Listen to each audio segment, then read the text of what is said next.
Baby girl. I'm going to do some mic technique here. Hi, everyone. Thank you for coming out. Well, I did it.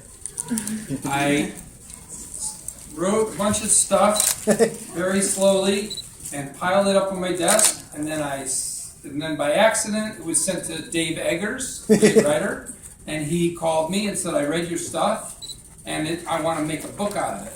And I tricked them into doing it. And I appreciate that review from Publishers Weekly. That was crazy good and nice. And they forgot to mention one aspect of this book. Terrible grammar. The grammar is horrible. Both Strunk and White would be mad at me for ignoring their book and not caring enough about that stuff.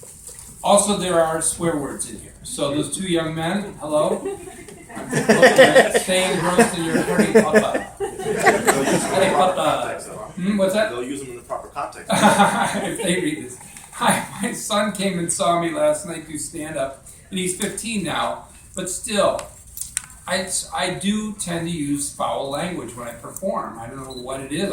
In regular life, I try not to use it.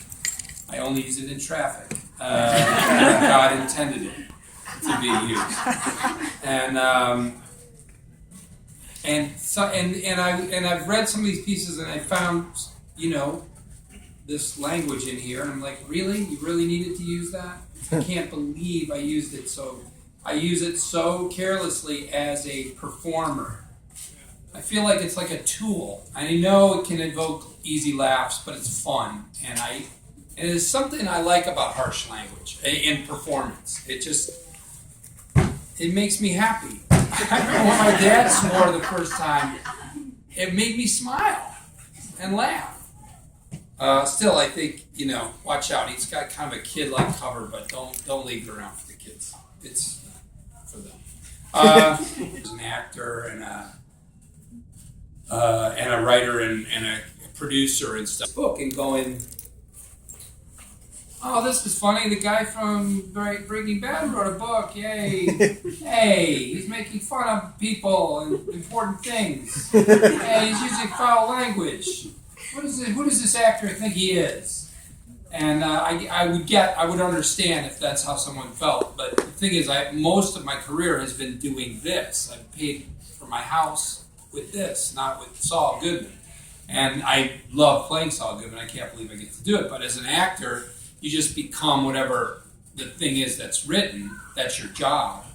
And then what's closer to me and my voice is this kind of crude, ungrammatical, abrasive comedy. Am I making it sound enticing? I assume you already like what I do, and that's why you are here.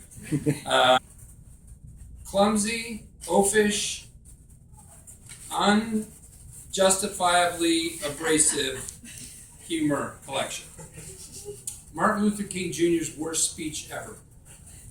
In the midst of the Freedom Riders' summer, King was called upon to give a speech at the Rock of Abernathy Baptist Church in Abernathy, Mississippi. It was a hot summer, even for Mississippi, and King had had weeks to prepare this speech, but for some reason he dilly-dallied. If he was betting on rising to the occasion, he lost that bet. Here, then, is a transcript of Martin Luther King Jr.'s worst speech ever. Look upon thine flying eyeballs, by MLK Jr., as transcribed verbatim.